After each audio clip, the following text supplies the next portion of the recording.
تفسیر قرآن کوئی کامل مکمل نہیں ہے، ممکن نہیں ہے کہ کوئی کامل اور مکمل تفسیر ہو سکے۔ کامل تو قرآن ہے، اس لیے کہ اللہ کا کلام، اللہ کے علم میں کمی نہیں، اللہ کی حکمت میں کمی نہیں، حکمت بالغہ، حکمت کاملہ، علم کامل۔ لیکن ہر انسان چاہے وہ رازی ہو اور چاہے وہ کشاف ہو اور چاہے وہ ابن کثیر ہو، چاہے وہ ابن تیمیہ ہو رحمہ اللہ، سب کا اپنا اپنا مقام ہے، لیکن ہر شخص کا اپنا ایک مزاج ہوتا ہے، ہر شخص کا ایک زاویہ نگاہ ہوتا ہے، ہر شخص کا اپنا ایک ذوق ہوتا ہے، کوئی شخص بھی اس سے ماورا نہیں ہو سکتا۔ ہر شخص کا ایک ذوق ہے، ایک مزاج ہے، ایک افتاد طبع ہے، اس کے اعتبار سے اسے یہ جو حقیقت کلی ہے قرآن کی، اس کے کسی ایک پہلو سے یا بہت بڑا تیر کوئی مارے گا تو ایک سے زائد دو پہلوؤں سے اس کو مناسبت ہو جائے گی، لیکن ہمہ جہتی اس کا تعلق ہونا، تمام فیسٹس جو ہیں قرآن کے، تمام پہلو جو ہیں ان کا احاطہ کرنا کسی ایک انسان کے بس میں نہیں۔ بعض لوگ جو ہیں تفسیر کرتے ہیں روایات کی بنیاد پر، بعض کرتے ہیں جیسے کہ امام راضی ہیں منطق کی بنیاد پر، فلسفے کی بنیاد پر، امام زمخشری نے سارا زور لگا دیا ہے ادب پر اور لغت پر۔ اپنا اپنا ایک ان کی کنٹریبیوشن ہے، اور ہمارے لیے سب کی کنٹریبیوشن جو ہے وہ بہت ہی قابل قدر ہے، ہمیں ادھر سے بھی لینا ادھر سے بھی لینا، لیکن یہ کہ اس میں قطعاً کسی شخص کی توہین نہیں ہے اگر یہ کہا جائے کہ فلاں شخص فلاں پہلو سے گویا کہ محروم رہا ہے، ایک پہلو سے اس نے کنٹریبیوٹ کیا ہے، بہت کچھ ہمیں دیا ہے اور ہمیں اس کی قدر کرنی چاہیے۔ اسی کے حوالے سے میں نے چونکہ جو بھی میری سوچ ہے اور میرا مطالعہ رہا ہے، اور اب تو ظاہر بات ہے کہ عمر کے آخری سرحدوں میں پہنچا ہوا ہوں، جو بھی سوچنا تھا سوچ چکا ہوں، لیکن یہ کہ میں نے اپنی سوچ کے بھی 4 اینگلز جو ہیں وہ بتائے ہیں کہ میں نے 4 گوشوں سے استفادہ کیا۔ قرآن مجید کا ایک پہلو ہے تحریک، انقلاب، حرکت، یہ مولانا ابوالکلام آزاد اور مولانا مودودی،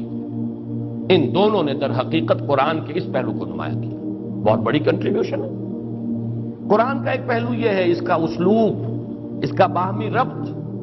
اس کے الفاظ، اس کی آیات کا آپس میں ربط، سورتوں کا آپس میں ربط، سورتوں کے گروپ بنے تو ان کا ربط، یہ وہ پہلو ہے جو مولانا فراہی اور مولانا اصلاحی صاحب نے اس میں بہت کچھ کنٹریبیوٹ کیا۔ لیکن ایک ہے قرآن مجید کا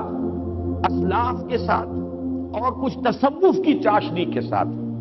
یہ جو ایسوٹیرک ایلیمنٹ ہے، باطنی جو پہلو ہے دین کا اور قرآن مجید کا، یہ جس سے کہ اہل تصوف نے جس سے زیادہ دلچسپی لی ہے وہ پہلو، اس کو ہمارے اسلاف میں سے آج کے زمانے میں سمجھتا ہوں کہ مولانا شبیر احمد عثمانی رحمۃ اللہ علیہ کے حواشی اور در حقیقت ترجمہ جو ہے ان کے استاذ کا ہے حضرت شیخ الہند کا۔ پھر یہ کہ قرآن مجید کے حوالے سے فکر جدید پر تنقید، کہ فکر جدید اور جدید نظریات میں کتنا حصہ غلط ہے کتنا صحیح ہے، یہ تو ظاہر بات ہے وہی شخص کر سکتا تھا جس نے جدید فلسفہ اور فکر پڑھا ہو، یہ عام علماء کے بس کا ہوگی نہیں جنہوں نے وہ پڑھا ہی نہیں، اس کوچے میں ان کا گزر ہی نہیں، انہیں پتہ ہی نہیں برٹرینڈ رسل کیا کہتا ہے اور آئنسٹائن کس بلا کا نام ہے، تو ظاہر بات ہے کہ ان کے نظریات میں کتنی چیز جو ہے وہ صحت پر مبنی ہے، فرائڈ کیا کہتا ہے اور مارکس کا فلسفہ کیا ہے، یہ تو وہی کہیں گے جنہوں نے اس کوچے کے اندر خاک چھانی ہو۔ اس میں یہ ہے کہ علامہ اقبال اور ڈاکٹر رفیع الدین، یہ دو اصل میں دو کے جوڑے ہیں، ڈاکٹر اقبال ڈاکٹر رفیع الدین، مولانا فراہی مولانا اصلاحی، مولانا ابوالکلام مولانا ابوالعالی، شیخ الہند شیخ الاسلام، 2 شیخین، 2 ڈاکٹرز، دکترین عربی میں آپ اسے کہیں گے، 2 ابوین، ابوالکلام ابوالعالی، اور 2 یہ جن کی نسبت جو ہے فراہی اصلاحی یا نسبتی جن کے ناموں میں آ رہا ہے، تو یہ ہے جس سے کہ استفادہ کیا۔ تو میں نے آج یہ بات دوبارہ اس لیے دہرا دی ہے کہ جو بھی طالب علم ہے قرآن کا، اسے یہ اصول کے طور پر سمجھ لینا چاہیے کہ جب تک وہ پینورامک نہیں بنائے گا اپنے ویو کو، اگر کسی ایک ہی شخص کے ساتھ یا ایک ہی شخصیت کے ساتھ یا ایک ہی تفسیر یا ایک ہی مفسر کے ساتھ اس نے اپنے آپ کو نتھی کر لیا، تو گویا کہ وہ محروم کر رہا ہے اپنے آپ کو قرآن مجید کے دوسرے پہلوؤں سے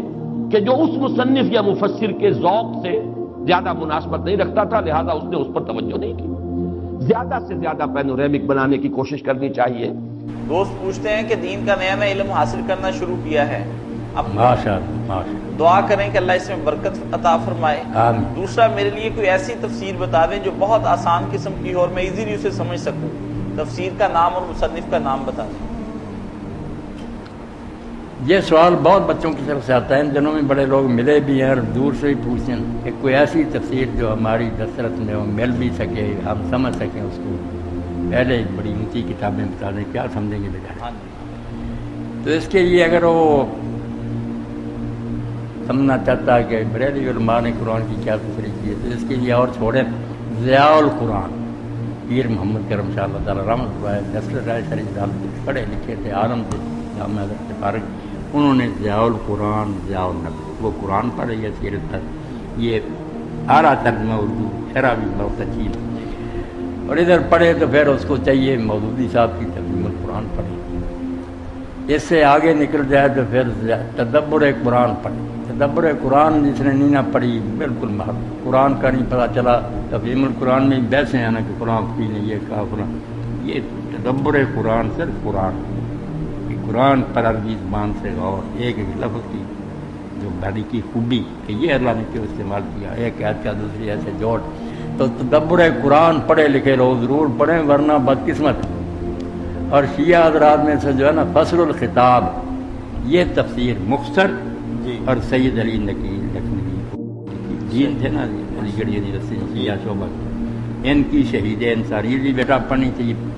جب 13 صدیاں پوری ہو گئی نا امام حسین علیہ السلام کی شہادت، 14ویں صدی شروع ہوئی، تو پھر یہ سوال پیدا ہوا کہ اس موقع پر دنیا کو تحفہ دینا چاہیے۔ امام کا جو کام تھا وہ کیا تھا؟ لوگوں نے مٹی میں ملا دی، کچھ نے کہا یار ایک آدمی نے نادانی سے کام کیا، نظر آتا تھا کہ دنیا ساری خلاف ہے،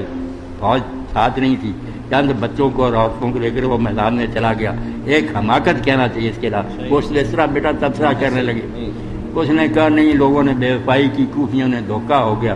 کچھ نے کچھ کہا، کچھ نے کہا خلیفہ کے خلاف کیوں کہا۔ تو شہید انسانیت سے سید علی نقی، اس کو بھی جو نہیں نہ پڑھتا امام علیہ السلام کے مشن کو نہیں سمجھ سکتا، کوئی پتہ نہیں چل سکتا کہ کیوں اٹھے، کیا غرض تھی، اس طرح یہ واقعہ ہے۔ شہید انسانیت 14ویں صدی کا تو، اور تفسیر ہے فصل الخطاب، مختصر ہے، لمبی چوڑی بحثیں نہیں، نچوڑ ہے۔ اب اور کوئی بات نہیں،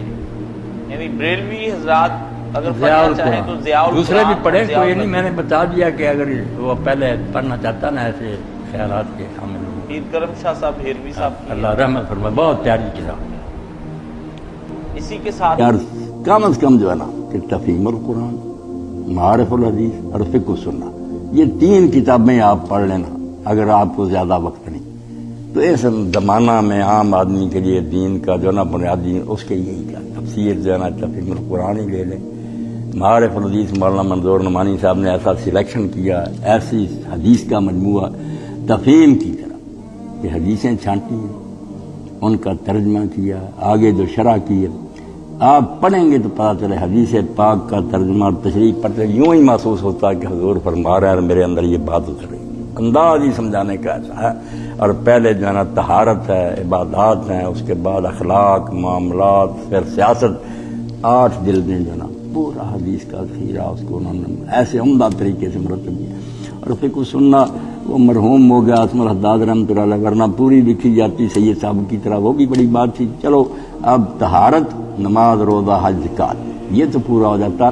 اور اس کی خوبی یہ ہے کہ کسی مسلک کے مطابق نہیں لکھی، بس انہوں نے سمجھا دیا کہ لوگوں کے ذہن صاف ہوں کہ ابو حنیفہ اس بارے میں کیا کہتے ہیں، مالک، شافعی، احمد، اہل حدیث کیا کہتے ہیں، باقی بھی کوئی امام اگر گزر سب کے مسلک ہیں، ان کی دلیلیں اردو میں بیان کی ہیں کہ وہ یوں کہ اس سے پڑھنے سے نا یہ فتنے نا لڑائی جھگڑے سب ختم ہوتے ہیں۔ آدمی سمجھ لیتا ٹامک ٹوئیاں نہیں لوگ مار رہے یار، ہر ایک کے پاس کچھ نہ کچھ ہے، اور اس بیچارے نے دین ہی سمجھ کر یہ اختیار کیا۔ بڑی پیاری کتاب تو نوٹ کر کے لے گا۔ میں نے کہا یہ 3 تو آپ پڑھ لینا، باقی چیزیں پھر بڑے بڑے علماء سے پوچھتے رہے، انشاءاللہ علم کی کوئی حد ہے، مگر بنیادی چیزیں ان 3 کتابوں سے حاصل ہو جاتی ہیں۔ تفہیم القرآن، معارف الحدیث اور فقہ السنہ، یہ ایک چھوٹا سا کورس ہے۔ اے 2 کتاباں مدنی صاحب نے میرے اگے رکھی ہیں، محسن انسانیت صلی اللہ علیہ وسلم، نعیم صدیقی صاحب رحمۃ اللہ علیہ دی، اگے بھی کئی خطبہ میں تمہیں دسیا جی سیرت صحیح پڑھنی نا، کسے کہانیاں نہیں، بڑے لوگوں نے لکھا حضور نے آ کیتا تے اجاں پیدا ہوئے، جو مشن سی نا آپ دا کہ کرن کی آئے، اور دنیا نے آپ ٹکر کی دی لئی تے آپ نے مخالفتاں کتنیاں برداشت، محسن انسانیت مخالفتوں کے طوفان میں سے گزر گئی۔ اداں دی کتاب 1400 سال نہیں لکھ سکیا، موجد کہانیاں ہی لکھتے رہے۔ مشن کی سی پیغمبر دنیا کرن کی آیا سی، دنیا نے کنا روڑے اٹکایا، اے ضرور لے لو، چھوٹی کتاب نہیں محسن انسانیت، اور دوسرا حرارت ایمان ہے، اے مینوں انہوں نے پڑھ نہیں دیتی، میں اس کو 150 سوا پڑھ سکیا، باقی جو رہی انشاءاللہ پڑھوں گا۔ یہ صحیح بخاری، صحیح مسلم اور قرآن شریف وہ جڑے قصے آئے نا، ہو نہیں لیا انہوں نے کہ واز بھی کرنا، درس بھی دینا، پڑھنا، اے کھڑے کھڑے قصے پڑھو کہ اللہ نے نیک لوگوں جڑے حالات بیان کیتے، دونوں کتاباں بہت عمدہ۔ ایک صاحب ایسے بخاری صاحب پوچھتے ہیں کہ مجھے ہسٹری سے پڑھنے کا بہت شوق ہے، تاریخ اسلام پڑھنے کے لیے کوئی مستند کتاب تجویز فرما دیں، اور یہ فرما دیں کہ کہاں سے خریدی جا سکتی ہے۔